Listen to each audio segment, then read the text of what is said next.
Déception comme vous tous. Moi, j'y croyais. Certains s'en foutaient de ce match. Moi, je croyais à la victoire. Je vous l'ai pas dit parce que par superstition, un peu ce que tu veux. Quand certains me posaient des questions, je dis je sais pas trop, je voulais pas trop, voilà, entre guillemets, me mettre la poisse, enfin mettre la poisse à l'équipe. Donc je dis ouais, on verra et tout. Et puis je me dis si on gagne, je pourrais m'exprimer un peu, tu vois. Donc ouais, je suis déçu parce que il y avait moyen de faire quelque chose. C'était pas un grand Paris Saint-Germain et nous on n'a pas joué avec toute la capacité, avec tous nos moyens, hein, mais ça on va en parler pendant le débrief. Salutations à toutes et à tous, Steve supporter of Marseille, j'espère que vous allez bien. On va débriefer ensemble ce match, Trophée des champions 2021, PSG OM, défaite de nos Olympiens là-bas à Lens, c'est parti. Bon, tout d'abord, sache-le, pendant le débrief, j'aurai une petite surprise. Une personne va intervenir brièvement. Voilà, donc je vous en dis pas plus, vous verrez, c'est sympa, donc restez jusqu'au bout. Bon, je vais commencer par André Villas-Boas. Tu vas dire, ouais, encore, tu vas taper dessus. Mais à juste titre, André Villas-Boas, je vais commencer par tes déclarations qui nous affichent. Tu nous fais honte. En fait, héros, il faut que tu partes, hein, gentiment, d'émission, etc. Parce qu'on voit que tu es complètement, tu n'es plus du tout dans le club. Avant, je le disais un peu plus cordialement. Là, je vais être de plus en plus véhément. Bon, Jacques-Henri Hérault, il faut partir. Voilà, il faut vraiment partir, s'il vous plaît. André Villas-Boas aussi, parce que quand tu déclares que c'est la meilleure équipe qui a perdu, soit tu es complètement à côté de tes pompes toi aussi, soit tu es complètement inobjectif. Et tu nous fais honte. D'où on a été meilleur hier. Autant de frappes, 13-13, quasiment autant de frappes cadrées. Eux ont été plus réalistes. Techniquement, les joueurs parisiens sont meilleurs que nous. Il faut être objectif, les gars, il faut dire les choses. Mais arrête avec ce genre de déclaration. T'es plus un entraîneur, t'es pas un entraîneur, t'es plus un gamin, en fait. Tu es ridicule, parce que même les Marseillais, tu vois, enfin, j'espère, enfin, je pense, ils adhèrent plus à ton discours. Quand tu dis, ouais, les Parisiens ont fêté ça comme si c'était une finale de Ligue des Champions, mais mec, arrête déjà, tu dis n'importe quoi. Ils l'ont fêté normal, parce que nous, on l'aurait pas fêté, tu crois que nos joueurs ne l'auraient pas fêté? Mais ils auraient eu raison, les Parisiens ont raison. Hein, il y a un retour de chambrage aussi, on a gagné à Paris, et il y a un retour aussi, et encore que, limite, je trouve qu'ils ont été soft. C'est pas pour défendre les Parisiens, mais je trouve qu'ils ont été soft. Ah, franchement, arrête, quoi, VB, tu deviens haineux, quoi, dédaigneux, sans argument. C'est ton fond de jeu dégueulasse qui a fait qu'on a perdu. Et après, ouais, mais Paris, le budget, blablabla, putain. Alors, sur une saison, en effet, on est d'accord que le budget de Paris, il faut parler objectivement, va plus leur permettre d'être champions que le budget, par exemple, de Bordeaux, de Saint-Etienne ou du Nôtre ou de Angers. On est d'accord. Sur le long terme, sur une saison, tu vas acheter des meilleurs joueurs, etc. Donc, sur 38 matchs, tu as plus de chances. C'est logique. Mais sur un match, c'était pas un grand pari. Mbappé aux fraises, on est d'accord ou pas, les Parisiens? Neymar jouait pas, Kimpembe jouait pas. Enfin, ils sont rentrés après, mais pas titulaires. La défense, c'était pas la muraille de Chine derrière. Hein. Je veux dire, on passait, il y avait moyen, quoi, tu vois. Donc arrête avec cette histoire de budget. Tu te caches derrière le budget.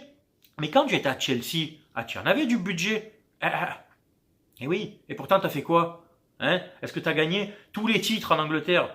Non, donc tu sais quoi, VB, c'est pour toutes ces raisons que je veux que tu quittes l'Olympique de Marseille. Parce que finalement, alors, t'es quoi? T'es qu'un bon coach si t'as du budget? Ah, c'est bon, tu es ridicule et tu nous affiches. J'en ai marre de toi. C'est toi qui as choisi de jouer sans neuf. Parce que oui, je suis désolé, Payet n'est pas un neuf. Alors un coup, tu le mets à gauche. Un coup, tu le mets en neuf. Mais est-ce qu'un jour, il jouera son vrai poste numéro 10? Est-ce qu'un jour, tu vas faire jouer Payet numéro 10? Espèce de tromblon que tu es, là. Il m'a gonflé ce coach. Mais parce que, ouais, c'est RVB, il nous a qualifié en Ligue des Champions. Il est fun et tout. Ouais, non, arrêtez avec ça, arrêtez. Ce serait un entraîneur français, vous demanderez déjà sa démission. Il n'apporte plus rien, aucun fond de jeu. Il y a que dalle. Donc la compo, Mandanda dans les buts. Bon, Mandanda qui est sorti à la mi-temps sur blessure apparemment. Mais bon, pas du tout une bonne première mi-temps. Hein, je m'explique. Il y a eu des occasions parisiennes, une tête de Icardi qui passe au ras du poteau, où il ne sort pas dans les airs. Il y a eu 2 buts hors jeu, bon, très limite hors jeu d'ailleurs. Hein. Bon, là où il peut pas faire grand chose, encore que sur le deuxième, sur la frappe d'Mbappé, il essaye même pas de couvrir l'angle, enfin bref. Et alors sur le but, je suis désolé pour les pros Mandanda, il faut pas toucher Mandanda, mais il est pour lui le but, les gars. C'est quand que tu sors dans ta surface, le mec il t'a fait une tête dans tes 6 mètres. Dans tes 6 mètres, il t'a fait une tête. À un moment, c'est quand tu vas t'imposer. Tu fais quand même presque 1m90, il me semble. En plus la longueur des bras, tu es à 2m10. Enfin, je comprends pas là. Je ne comprends pas. C'est quand que tu sors. Un ballon en cloche de Di Maria. D'ailleurs, super le pressing sur Di Maria. Vous avez raison. Laissons-les jouer. Laissons-les jouer. Bon, je crois que c'est le moment de vous présenter la personne dont je vous ai parlé au milieu du débrief. Donc, j'ai fait venir une star, hein, on peut le dire, sur la chaîne Steve Supporter of Marseille. Rapproche-toi de l'écran. Regarde bien. Regarde. Hein. Tu vas la voir en live pendant quelques secondes, mais franchement, profite. Regarde bien. Je vous présente Angel Di Maria. Hop, tu vois. Ah bah il est parti, ça y est. Ça y est. Ah ouais, désolé, moi je vous ai fait. Ouais, t'as dit putain, il me prend pour un con. Ben, une balle, Angel Di Maria, il roule. Tu le touches, il roule. Le mec, il roule tellement par terre qu'il peut faire les 500 tours d'Indianapolis. Sans déconner. Tu es le Neymar argentin. Tout le match par terre. Tu as fait une super bonne passe. Tout le reste, tu étais roulé au sol. Tellement tu as roulé, mec. C'est un billard maintenant la pelouse. Tu as tout écrasé, tu as tout lissé. Bravo à toi, Angel Di Maria. Mais quel joueur, mais quel joueur de merde, sans déconner. Quand tu as des mecs comme Di Maria, Verratti, bon, Neymar quand il rentre, arrête, vous avez raison, laissons jouer ces mecs qui te donnent caviar sur caviar. C'est pas le danger. Il vient pas d'après de celui qui va marquer, il vient de la qualité de la passe. Si les joueurs en face n'ont pas la possibilité de donner ces bons ballons, tu soulages ta défense, tu évites le danger, tu vois ce que je veux dire? Non, on laisse jouer. Le ballon, il est millimétré, il est entre Sakai et Alvaro, pourtant deux bons gabarits qui se sont fait prendre. L'appel, il est bon de Icardi. La tête, elle est sur Mandanda. J'ai revu les images 10 fois. Elle est sur Mandanda. Fait un arrêt de gardien de handball. Tu la repousses du pied, je sais pas, tu as mis la main, tu n'as même pas la main ferme. On repousse la loin. En fait, tu vois, ce but-là, Mandanda, il y a 4-5 saisons, il ne le prenait pas. Hein. Il sortait ou il a dégagé loin, limite il a bloqué. Enfin, désolé, il faut le dire, tu es devenu un gardien lambda, mec. Tu es devenu un gardien lambda. Je respecte ta carrière, tout ce que tu as, la légende, tout ça, parce que, attention, faut pas choquer, on parle de Mandanda. Mais fin de saison, stop. Stop. Reste dans le club, soit dans l'encadrement, deuxième gardien, etc. Mais on prend un autre gardien, un jeune, plus explosif, meilleur. Plus explosif. Normalement, tu dois sortir là sur un ballon comme ça. C'est Anthony Lopez de Lyon. Vous savez que je l'aime pas. Hein. C'est vraiment une grosse bordille. Et il sort. Hein. Il fait mal, il s'en fout, il sort. Hein. Je suis désolé. Donc Mandanda sorti à la mi-temps pour Yoann Pelé. Je pense là, par contre, j'en ai parlé avec mon pote Sylvain, que il avait prévu ce changement à VB pour essayer peut-être de gratter d'aller au penalty parce que Pelé est meilleur dans cet exercice que Mandanda. Bon, bref. Donc Yoann Pelé rentre, il a quasiment rien eu à faire. Il a fait une sortie un petit peu maladroite. Je pense qu'il aurait dû détendre plus ses bras et qu'en plus la longueur de ses bras, l'amplitude qu'il a, il aurait pris le ballon de Icardi. Parce que oui, la faute, elle y est, il sort. Bon, ben, il n'y a même pas à discuter. Il y a faute, il y a faute. Le penalty, après, il est bien tiré. Neymar qui fait ça comme s'il avait mis une reprise. Voilà, par contre, le but sur penalty, Neymar a un peu de modestie, s'il te plaît. Enfin, tu fais une danse. Ça va, calme-toi quand même. Autant vous fêtez le titre, je comprends. Autant sur le but, calme-toi. Quoi. Enfin, il n'y a pas de supporter, il n'y a rien. Tu te la pètes. Redescends, mec. Redescends parce que pour l'instant, enfin... excuse-moi, mais à Paris, ouais, tu es dégueu, quoi. Excuse-moi, mais tu étais où dans les grands matchs Remember Ligue des Champions 2020 ben, contre le Bayern, tu étais pas. Désolé, je remue un petit peu, mais parce que votre joueur, il est ridicule, quoi. Enfin bref, ça me regarde pas, c'est autre chose. Donc, voilà les buts qu'on prend. Il y a une frappe d'Icardi sur la barre, mais à côté de ça, ben, on a su contenir derrière. Sakai a fait quand même un match correct, défensivement. La défense centrale... ça allait, hein. Alvaro des fois c'était limite, il a pris un jaune qui était justifié, il aurait pu en prendre un deuxième. Sur l'action du penalty, mec, tu dois le couper, Icardi. Coupe-le avant la surface, tu vas prendre un deuxième jaune, tu vas prendre rouge, mais au moins tu annihiles vraiment l'action de but. On finit à 10, ça ne changeait pas grand chose, je vais te dire, hein, parce qu'il y aurait eu peut-être qu'un 0 à ce moment-là. Camara serait descendu en défense centrale, bon, on aurait fait quelque chose. Mais coupe-le, mec. Là, il fallait te sacrifier. Bref. Les latéraux, donc Sakai, j'ai dit, match correct. Qui a basculé à gauche en deuxième mi-temps quand Lirola est rentré vers la 65e à la place de Nagatomo. Bon, Nagatomo, ben, j'aurais pensé un match plus pénible pour lui que ça. Ben, il n'a pas tellement souffert. Faut dire qu'en face, je te dis, c'était pas un grand pari, quoi. C'était vraiment pas énorme. Donc, il a donné 2-3 bons centres, très mal exploités en première mi-temps. Et il s'est battu sur les ballons, certains il les a gagnés, d'autres perdus, donc je veux dire match moyen voilà, des latéraux. Et donc Lirola, son entrée offensivement, pas mal. Hein. D'ailleurs, le but vient il y participe. Après, défensivement, attention, mais on va pas le juger tout de suite. Voilà, il a joué que moins d'une demi-heure, donc hein, on va quand même lui laisser encore un petit peu comment dire, un petit peu de temps. Ensuite, les milieux de terrain, ben, ils étaient trois. Il y avait Camara, Gueye et Rongier. Ben, ça a été difficile pour eux parce que ben, en face, c'est notre calibre, tu vois.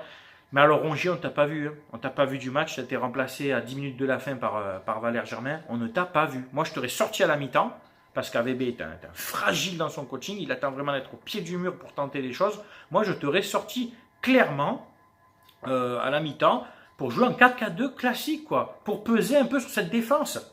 Pour essayer de créer quelque chose. Rongier, on ne t'a pas vu, mec. Je sais pas où tu étais. Enfin bref. Camara, Gueye, eux aussi, il y a eu du bon et du moins bon parce que voilà, peut-être l'intensité en face, le pressing parisien. Gueye est sorti vers la 60e à peu près dans ces eaux-là, remplacé par Sanson. Ben Morgan Sanson, pareil mec. Hein. Transparent. Transparent, je ne t'ai pas vu du match. Enfin de la mi-temps quoi. Tu as quasiment rien apporté, un petit peu de pressing de temps en temps, mais tu as disparu, quoi. Je te voyais plus, je t'entendais plus sur le terrain. Tu avais une blessure, etc. Mais bon. Après, tu as eu les rentrées de Benedetto à la place de Radonjic. Donc, par contre, je vais vous poser une question. Il y a un truc que je ne comprends pas trop. Normalement, on a droit donc, à 5 changements répartis sur 3 séquences. On est d'accord? Pelé a remplacé Mandanda à la mi-temps, donc première séquence. Il y a eu un double changement. Benedetto est rentré à la place de Radonjic. Et Sanson est rentré à la place de Gueye. Donc, deuxième séquence.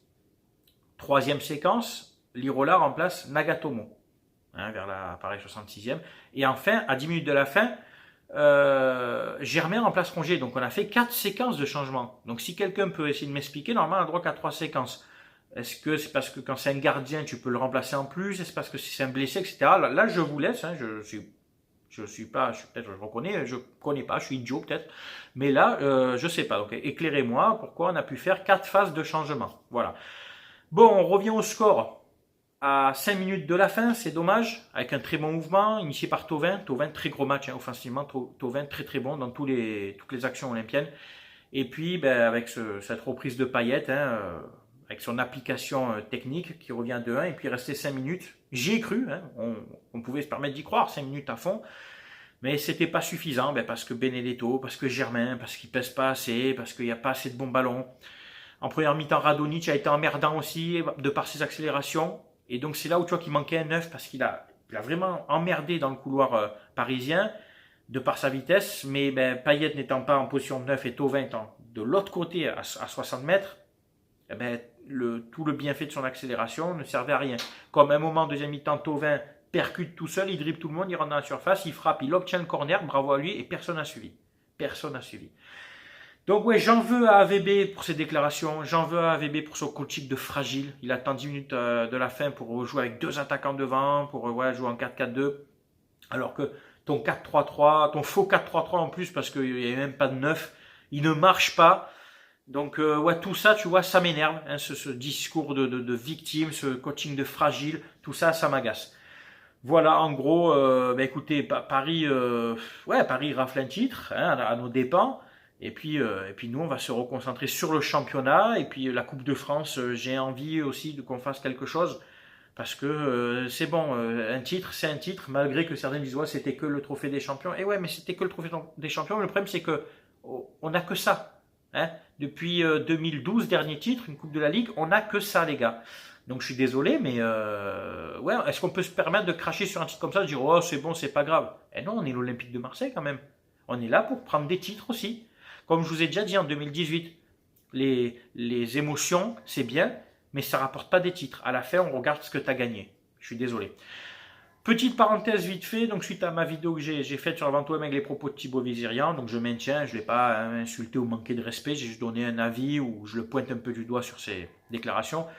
Je n'ai plus Twitter, on m'a envoyé une capture d'écran de Twitter où, pour me répondre, et il dit que oui, il sait d'où ça vient, que c'est une campagne de déstabilisation, de décrédibilisation. Mec, calme-toi, si tu regardes, je suis dégueu, moi, je bosse pour personne, je bosse pas pour un journal, je bosse pas pour l'OM, je suis tout seul, je suis Steve, supporter of Marseille. Une campagne de déstabilisation. Ou tu t'es pris pour ce que tu n'es pas, ou alors, mec, tu me prends vraiment pour... bravo, enfin, tu me mets sur un piédestal que je n'ai pas, quoi. Donc, je réitère mon invitation. Je te lance l'invitation. Contacte-moi sur Insta. Il n'y aura pas d'animosité. On discute entre adultes. Tu es père de famille, moi aussi. Et puis, comme j'ai dit, tu me donnes le nom de ton repreneur.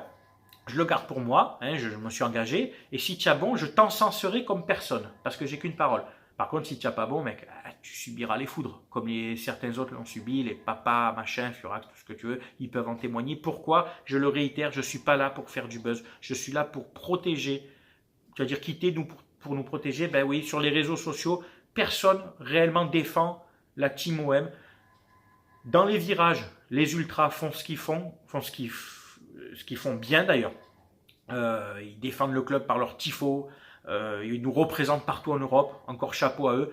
Sur les réseaux sociaux, oui, je défends la Team OM pour éviter que vous soyez manipulés, pris pour des cons. Donc, comme je le réitère, si tu as raison Thibaut, je t'encenserai, hein, mais si tu as tort, désolé, tu auras joué avec la passion des gens. Alors, je recommence parce que les gens me disent, ils m'ont demandé, mais quel intérêt il a à faire ça? C'est pas l'intérêt de gagner quelques vues sur YouTube parce qu'il a déjà ses revenus, on est d'accord Thibaut. Mais le fait de dire, regardez, j'attire du monde autour de moi, tout ça, on parle de moi, ça fait du buzz, c'est bon pour son réel emploi de journaliste.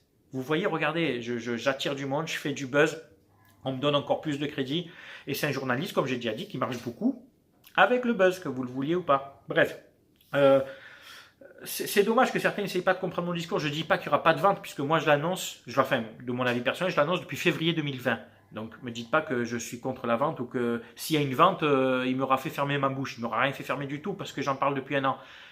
Mais il a dit dans une vidéo hier, on m'a envoyé un petit extrait, il a fait son débrief au PSGOM, qu'il donnerait plus de détails, il donnerait tous ces détails et tout, quand la vente sera avérée ou pas. Mais c'est trop facile. Quand la vente est avérée aussi, et que Monsieur X rachète ma course, je peux t'en donner des détails aussi, puisqu'il y aura tout. Ça sera officiel. Non mais vous êtes sérieux? C'est quoi ce discours encore? Et vous plongez dedans? Non, donne des détails maintenant, mec. Mais c'est trop facile. Ouais, je protège ma source, je protège mes trucs. J'y crois pas une seconde. Et le problème, c'est que s'il y a une vente, tout le monde va dire, t'as vu, il a raison. Il a raison de quoi? Il a rien annoncé concrètement. Vraiment, ouais, il y a des négociations. Bravo. Va prouver qu'il y en a ou qu'il n'y en a pas, toi, après. Et s'il n'y en a pas, il va dire, bah, ma cour t'a refusé l'offre. C'est trop facile, les gars. C'est trop facile. J'étais le premier à dire qu'il n'y aurait pas de vente cet été. Je le disais depuis février aussi, qu'il n'y aurait pas de vente cet été. Et lui, il a attendu juillet-août pour dire, bon, ben, finalement, il n'y aura pas de vente. Et bravo. Bravo. C'est pas que pour me comparer à lui, mais ben, je vous réponds avec mes arguments. Vous me dites, ouais, regarde, il a annoncé des trucs. Je les ai annoncés 6 mois avant lui, voire un an. Et je ne suis pas journaliste, c'est juste de la logique. Il n'y a pas de haine ni de jalousie. Je demande juste à ce gars qui, cet été, a annoncé des choses qui ne se sont pas faites aussi. Ouais, quinzaine décisive, tout ça, je reviens dessus. Mais il n'y a eu rien, mec. Je suis désolé. Et toutes tes vidéos qui font le plus de vues, ce sont les vidéos que tu fais sur l'OM. Tu étais où pour la vente du LOSC? Je réitère la question. Où était ce journaliste pour annoncer la vente du LOSC avant les autres? Je vous pose la question. On ne l'a pas entendu.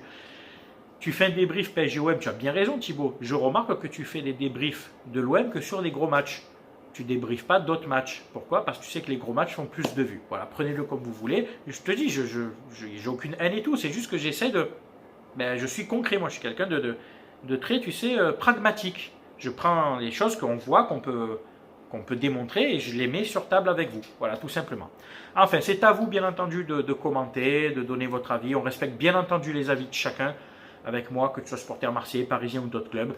Je vous salue à tous. Portez-vous bien. On se voit pour le prochain débrief. C'était Steve, supporter of Marseille. À très bientôt. Ciao, ciao tout le monde.